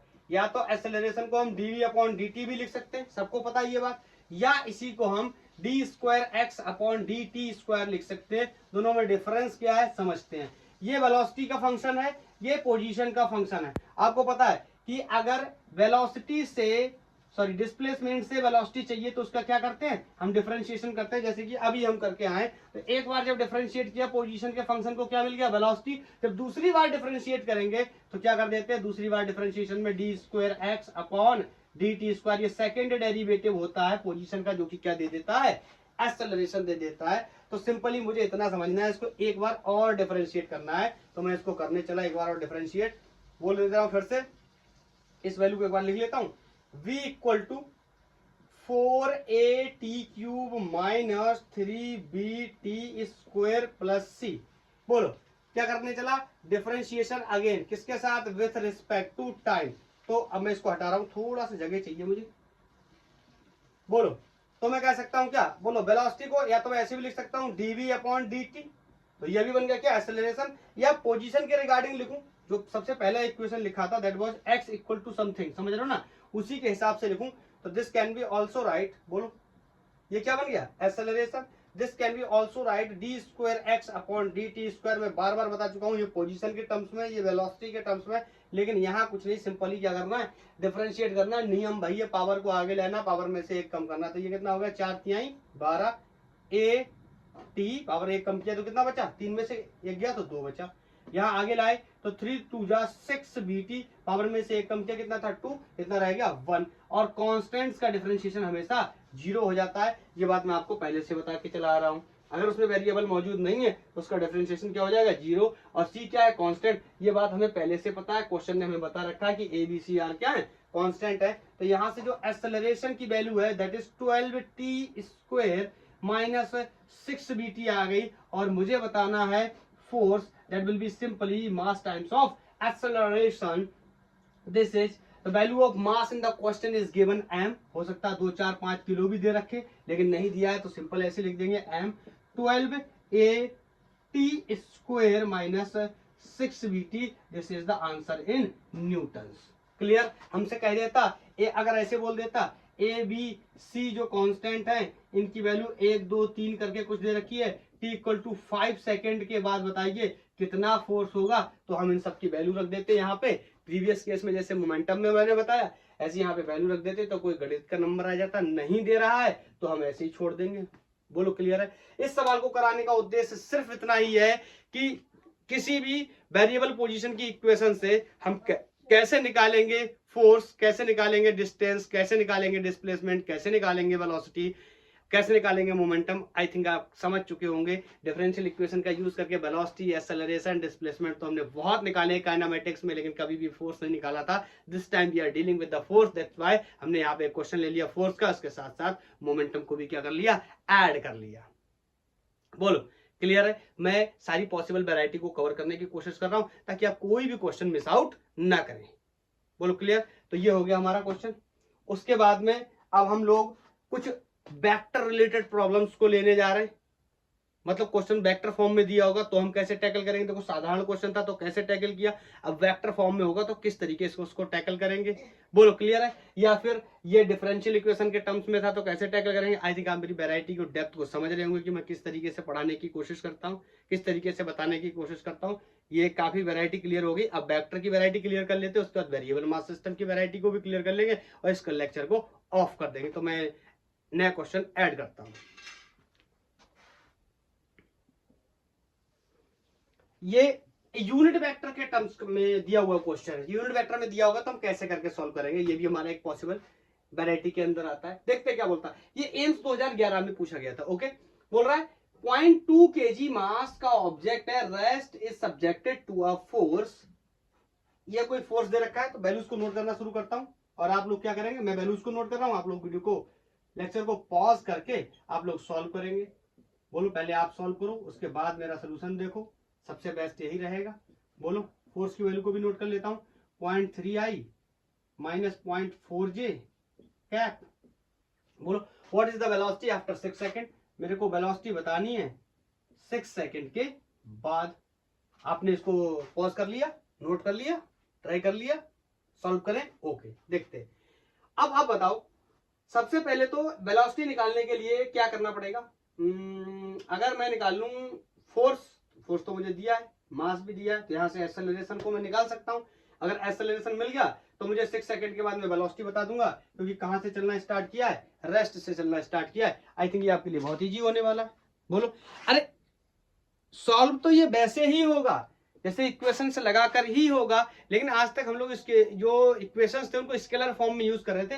पहली बार ये orthogonal trade off unit vector के फॉर्म में हम इसको यूज करने जा रहे हैं, तो कोई बहुत बड़ा लॉजिक नहीं है, जैसे दे रखे वैल्यूज को वैसे यूज करेंगे। आंसर वी वेक्टर में आने वाला जो कि दिया है, orthogonal trade off unit vector के फॉर्म में आने वाला है। बोलो, तो ट्राई करें। वो गले में फेरी नहीं लगाते बेचने वाले लोग, वो आ गए और वो मान नहीं रहे हैं वो अपना स्पीकर बजा रहे हैं, इधर डिस्टरबेंस हो रहा है, इसके अंदर रिकॉर्डिंग में जा सकता है, लेकिन अभी कुछ कर नहीं सकते, आप हर चीज को कंट्रोल नहीं कर सकते ना, तो हम लोग अपना काम करते हैं। अगर आप थोड़ा बहुत आता भी है तो आप उसको मैनेज करें प्लीज। हाँ, अभी क्या करते हैं, यहाँ से फोर्स दिया है, मास दिया है, पहले एक्सेलरेशन की वैल्यू निकाल लेते हैं। आप कहोगे सर एक्सेलरेशन क्यों, आप बताओ मैं यूज करूंगा क्या, b equal to you plus A T में यूज कर लूं। मेरे से पूछा गया है क्या, वेलोसिटी, फाइनल वेलोसिटी। बोलो इनिशियल वेलोसिटी कितना है, 0, क्योंकि कहां से स्टार्ट कर रहा है, रेस्ट से, तो इनिशियल वेलोसिटी 0 ए, और टाइम क्वेश्चन में गिवन है कितना, 6 सेकंड, तो ये मेरा इक्वेशन है, यही मेरा आंसर हो जाएगा। क्या, अगर मैं यहाँ पे किसी तरीके से किसकी वैल्यू रख दूं, एक्सेलरेशन की वैल्यू रख दूं, तो मुझे वेलोसिटी मिल जाएगी। एक्सेलरेशन की वैल्यू मैं यहाँ से बहुत आसानी से निकाल सकता हूँ, that will be F equal to M A. बोलो, तो यहां से ए की वैल्यू आ गई F अपॉन एम, आप चाहो तो वेक्टर का भी यूज कर सकते हो। ओके, यहां से फोर्स की value is 0.3 I cap minus 0.4 J cap. Divide करूंगा किससे, बोलो डिवाइड करूंगा मास से, and mass is given 0.2 kg। बोलो क्लियर है। तो इन सब में अगर पॉइंट को काट दूंगा तो पॉइंट क्या हो जाएगा, पॉइंट को अगर कॉमन कर लूंगा तो पॉइंट से पॉइंट चला जाएगा, डिवाइड कर दूंगा तो दोनों के नीचे this will B 3/2 I minus 4/2 जे, तो यहां से आप क्या लिख सकते हो, 2 जे भी हो जाएगा ये। बोलो क्लियर है। तो यहां से एक लाइन और बढ़ा के लिख दूं, विजिबिलिटी है, पता नहीं, चेक करना पड़ेगा, आई थिंक डाउट हो सकता है। बोलो, ये आ गया सोल्यूशन। अरे इतना तो क्लियर है, ये तो बहुत ही बेसिक बातें हैं, नहीं दिख तो रहा है, ठीक है ओके। अब यहाँ पे वैल्यू रख देता हूं इसमें। बोलो, तो यहाँ पे velocity will be equal to acceleration is given, हमने अभी सॉल्व करके निकाल लिया, 3/2 I cap minus 2 J cap, इसमें मल्टीप्लाई कर देंगे किसका, 6 का, सो बी इक्वल टू, देखो थोड़ा सा दिमाग लगाएंगे, ये मरेगा 6 के साथ कितना बचेगा, 3 का मल्टीप्लाई हो जाएगा कितना होगा, 9 आई कैप माइनस इसका सिंपल मल्टीप्लाई हो जाएगा कितना होगा, 12 12 जी। मतलब वेलोसिटी किसमें है, 2D में। क्यों, क्योंकि फोर्स भी किसमें है, 2D में, एक्सेलरेशन भी 2D में, तो वेलोसिटी भी 2D में। कोई ऑप्शन मैच कर रहा है क्या, 9i minus 12j, 9i minus 12j, ये है। देखो इस ऑप्शन को ध्यान से देखो, जरा सी गलती करोगे तो आंसर गलत हो जाएगा। यहाँ तुक्केबाजी भी नहीं चल पाएगी कि कौन सा तुक्का मार दूं, तो एक जैसे देखो दो है, सिर्फ माइनस प्लस का अंतर है। क्लियर। तो ये एक पॉसिबल वैरायटी का भी क्वेश्चन है। इसमें एक दो सवाल ऐसे ही और देख लेते हैं जिनमें और पैरामीटर्स पूछे जाएं। ये एम्स 2011 में पूछा गया, मैं नया क्वेश्चन ऐड करता हूं। ये नेक्स्ट क्वेश्चन है, ये नीट में आया हुआ क्वेश्चन है। ये AIPMT 2009 में आया था, पहले नीट को ही AIPMT बोलते थे। Okay, no problem, all India pre medical test के नाम से जाना जाता था। हमसे बोल रहा है एक बॉडी है जिसके ऊपर इतना फोर्स लग रहा है, 3D में फोर्स लग रहा है, आई कैप जे कैप के कैप 3D में है, 3D का फोर्स है। बोल रहा है acquire the acceleration of 1 metre पर सेकंड स्क्वायर। ये कोई 1 मीटर पर सेकंड स्क्वायर का एक्सेलरेशन एक्वायर करता है, तो हमसे बोल रहा है the mass of the body must be, mass कितना होगा, तो बताओ फोर्स दे रखा है। अच्छा पहले ऐसे चेक करते हैं, बोलो हमें क्या करना है, फोर्स क्या होता है, MA होता है, हमें निकालना M, तो M क्या हो जाएगा बताओ, फोर्स अपॉन एक्सेलरेशन। अब ध्यान से सुनना मेरी एक बात, इस क्वेश्चन में यही ट्विस्ट और कोई बात नहीं। बताओ मास कैसी क्वांटिटी होती है, मास कैसी क्वांटिटी होती है, स्केलर क्वांटिटी होती है। फोर्स कैसी क्वांटिटी होती है, वेक्टर क्वांटिटी होती है। और एक्सेलरेशन कैसी क्वांटिटी होती है, वेक्टर क्वांटिटी होती है। एक सेकेंड, लाइट का इशू है, समझेंगे फिर से समझते हैं। बोल रहा है कि मुझे मास निकालना है, तो बताओ मास कैसी क्वांटिटी है, स्केलर, ये कैसा है वेक्टर, ये कैसा है वेक्टर। तो मतलब मुझे स्केलर क्वांटिटी निकालनी है, इसके लिए मुझे इसका भी क्या रखना पड़ेगा, स्केलर, और इसका भी क्या रखना पड़ेगा, स्केलर। मतलब फोर्स का स्केलर क्या होगा, फोर्स का मैग्नीट्यूड। भैया वेक्टर के अंदर दो चीजें होती है, एक उसका डायरेक्शन, एक उसका मैग्नीट्यूड। अगर मुझे किसी वेक्टर के अंदर स्केलर चीज चाहिए तो स्केलर चीज कौन होती है, उसका मैग्नीट्यूड। तो बताओ दोनों के मैग्नीट्यूड रखने, और क्वेश्चन में एक्सेलरेशन का मैग्नीट्यूड ही दे रखा है, क्योंकि एक्सेलरेशन का कोई भी डायरेक्शन नहीं है। ध्यान से देखो, ये वेक्टर फॉर्म में नहीं दे रखा है, ये यूनिट वेक्टर फॉर्म में नहीं दे रखा है, लेकिन ये दे रखा है, तो ये तो ऐसे ही काम चल जाएगा मेरा। F equal to F upon, ऐसा कर देता हूं, modulus of F and modulus of A. Modulus of A is given 1 metre पर सेकेंड स्क्वायर, जो कि मैंने यहां रख दिया। इक्वेशन 1 बना लिया। यहां पे फोर्स निकाल लूं, फोर्स का मैग्नीट्यूड निकाल लूं और उसको रख दूं तो आंसर बन जाएगा। तो फोर्स का मैग्नीट्यूड निकालना मेरे लिए बहुत ही आसान है। वेक्टर में हम लोगों ने ये सीख रखा है कि कैसे निकालते हैं। जिन लोगों को सीखना है वो यूट्यूब पे टाइप कर सकते हैं, vector law of addition by the जैंगबॉर फिजिक्स, जिनको बाकी यहाँ भी सीख सकते हैं, कोई बहुत बड़ा विषय नहीं। अगर डिटेलिंग आपको देखनी है तो आपको वही देखना पड़ेगा। इस नंबर का क्या करेंगे, स्क्वायर प्लस प्लस इस नंबर का क्या करेंगे, स्क्वायर विद साइन, ठीक है, -8 स्क्वायर प्लस इस नंबर का क्या करेंगे, स्क्वायर विद साइन। सबका तो प्लस साइन है तो यहाँ प्लस रखने की कोई जरूरत नहीं। ये क्या निकाल लिया मैंने, मॉडुलस ऑफ एफ। ये हो गया 36, ये हो गया 64, ये हो गया 100, दोनों मिला के हो गया 100, और ये हो गया 100, कितना हो गया 200। 200 में 100 बाहर निकल आएगा, 2 अंदर रह जाएगा। 100 का बाहर निकलने का मतलब 10√2। जिन लोग को नहीं समझ पाया एक बार एक्सप्लेन कर देता हूं। ये हो गया 36, ये हो गया 64, ये हो गया 100। तो 36 प्लस 64 कितना हो गया, 100 प्लस ये 100 कितना हो गया, रूट के अंदर 200। 200 में ऐसे भी लिख सकता हूं 2 इंटू 100, रूट के अंदर 100 को बाहर निकालूंगा 10 आ जाएगा, रूट अंदर फंस जाएगा, तो 10√2 न्यूटन आंसर आ गया। इसको यहाँ पे रख देंगे तो मास की वैल्यू आ जाएगी, that is 10√2 upon 1। It means, हटाओ क्या, इसको एक एक लाइन और बढ़ाऊं, 10√2, बट यूनिट मेंशन कर देता हूं किसमें, केजीज में। ये आंसर हो गया। कोई सा मैच कर रहा है, ये मैच कर रहा है, 10√2। ओके, क्लियर है। तो इस तरीके का ही सवाल हो सकता है। एक क्वेश्चन और कर लेते हैं इस कॉन्सेप्ट पे based. Okay,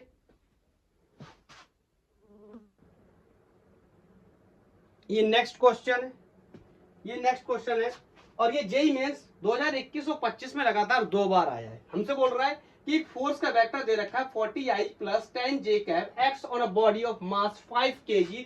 if the body start with rest, मतलब इनिशियल वेलोसिटी कितनी है, 0, its position vector r at the time t equal to 10 second. मतलब मेरे से पोजीशन वेक्टर की बात कर रहा है। पोजीशन वेक्टर क्या होता है, जो इक्वेशंस हमने यूज की हुई है ना काइनेमेटिक्स की, ut plus half at square type से, ये सारी वेक्टर फॉर्म में होती हैं। तो हम यहाँ पे भले ही बार बार स्केलर्स में यूज करते हैं, लेकिन आज हमसे वेक्टर फॉर्म में यूज करवा रहा है, तो हम क्या करेंगे, ऐसे भी लगा सकते हैं वेक्टर, जो वेक्टर के ऊपर displacement vector, velocity vector, acceleration vector end of course time is scalar. तो हम इस पे वेक्टर नहीं यूज कर रहे हैं। बोलो इनिशियली क्या कर रहा है, रेस्ट से स्टार्ट कर रहा है, तो इट मींस एस वेक्टर, या इसी को बोलेंगे क्या, पोजिशनल वेक्टर। बोलो क्या हो जाएगा, half times of A T square. और हमें इसमें टी की वैल्यू भी गिवन है क्वेश्चन में, अगर आप देखोगे तो टी की वैल्यू हमसे बोल रहा है 10 सेकंड। इसका मतलब ये कितना हो गया, 10 का स्क्वायर 100 हो गया, और यहाँ से एस वेक्टर या पोजीशन वेक्टर 50 हो जाएगा, इसका आधा, तो 50A इज द आंसर। इसमें क्या करना है, बस ए की वैल्यू को रखना। ए की वैल्यू कैसे निकालेंगे, बोलो, ये दे रखा है क्या, position vector, sorry force vector, ये दे रखा है मास वेक्टर, यहाँ से एक्सेलरेशन का वेक्टर बहुत इजी निकालने का। बोलो एफ इक्वल टू क्या होता है, एम ए होता है, तो a will be F upon m. बोलो एक्सेलरेशन कैसी क्वांटिटी होती है, वेक्टर।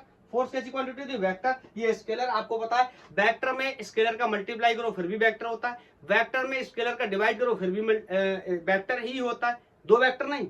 ये वेक्टर क्वांटिटी उसके, अरे यार किसी वेक्टर में 2 नंबर का डिवाइड कर दोगे तो वेक्टर ही रहेगा, नंबर का गुणा कर दोगे तो भी वेक्टर ही रहेगा। क्लियर। तो यहां से लिख लेता हूं, a vector will be equal to कितना हो जाएगा, बोलिए कितना है, 40I plus 10J divide by 5। बोलो क्लियर है। अब आप कहोगे कि ऐसा क्यों कर रहे हो, तो ऐसा मैं इसलिए कर रहा हूं क्योंकि इसने बोला कि पोजीशन वेक्टर बताओ। अगर ये पोजीशन वेक्टर ना बोल के बोल देता डिस्टेंस बताओ, मतलब यहाँ स्केलर फॉर्म में चाहिए होता, तो यहाँ पर भी मैं क्या ले लेता, एक्सेलरेशन का क्या ले लेता, स्केलर, बोलो। लेकिन पूछ रहा है वेक्टर में, तो एक्सेलरेशन का भी क्या लेना पड़ेगा, वेक्टर, और ये बना लिया मैंने एक्सेलरेशन का क्या, वेक्टर। अब इन दोनों में से देखो तो 10 कॉमन आ जाएंगे, इसमें से 40 में से 10 कॉमन आ जाएंगे, इसमें से 10 में से 10 कॉमन आ जाएंगे, तो यहाँ से 10 एक लाइन चलो बढ़ा देता हूँ। जो लोग थोड़ा सा, वैसे जेई मेंस का सवाल है तो इतना पुअर कैलकुलेशन होना नहीं चाहिए अगर आप जेई मेन के लिए प्रिपेयर करते हैं तो। 10 कॉमन आ गया, यहाँ आ गया 4i, यहाँ रह गया कितना j, और डिवाइड बाई 5, ये इससे हमारा कितना हो गया 2। मैंने भी उल्टा उल्टा काम कर लिया, 5 कॉमन ले लेता तो ज्यादा बेहतर रहता। तो यहाँ से चलो ठीक है, फिर दोबारा से मल्टीप्लाई कर लेते हैं। क्या फर्क पड़ता है sir, 8i plus 2j, clear. ये हो गया मीटर पर सेकंड स्क्वायर में एक्सेलरेशन। बोलो, इस एक्सेलरेशन की वैल्यू को यहाँ पुट कर देंगे, पोजीशन का वेक्टर मिल जाएगा। So s vector will be 50 into a कितना है 8i cap plus 2j cap. बोलो, मल्टीप्लाई करेंगे, ये कितना हो जाएगा, 5 अट्ठे 40, 400i प्लस 50 दूनी 100 प्लस 100j। आंसर किस में आएगा, मीटर्स में। क्यों, डिस्प्लेसमेंट है, डिस्टेंस है, तो मीटर्स में आएगा। एक्सेलरेशन था तो मीटर पर सेकंड स्क्वायर में आया था, फोर्स था तो न्यूटन्स में दिया था। क्लियर है, मैच कराएंगे अपने किसी ऑप्शंस के साथ में। आई में कितना है 400, आई में कितना है 400, आई में कितना है 400, ये दो ऑप्शन है, आई में 400 वाले चेक करते हैं। और जे में कितना है 100, तो जे में इसमें 100, इसमें 400, ये वाला गलत हो गया। ऑप्शन थर्ड क्या हो गया, करेक्ट हो गया। बोलो, क्लियर है। तो इस तरीके से अगर हमें ऑर्थोगोनल ट्रेड और यूनिट वेक्टर के टर्म्स में क्वेश्चंस देता है और हमसे speed, velocity, acceleration, position vector या फोर्स या फिर डिस्प्लेसमेंट या फिर मास पूछता है, तो हम किस तरीके से टैकल करेंगे। मैंने आपको कुछ एम्स और जेई के प्रॉब्लम से इस बात को बताने की कोशिश की है। बोलो, क्लियर है, क्लियर है। अब मैं वीडियो को पॉज करके नया क्वेश्चन नोट करता हूं।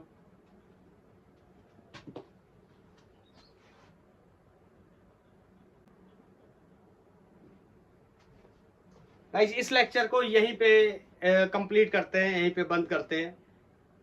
इसका दूसरा पार्ट जिसमें हमें वेरिएबल मास सिस्टम का प्रॉब्लम्स को सॉल्व करना है, उसके लिए मैं सोच रहा हूँ कुछ 20-25 मिनट का एक्स्ट्रा एक वीडियो लेक्चर कंप्लीट कर लेंगे। इसमें कुछ 5-6 सवाल कर लेंगे, वरना इस वीडियो का लेंथ ज़्यादा हो सकता है।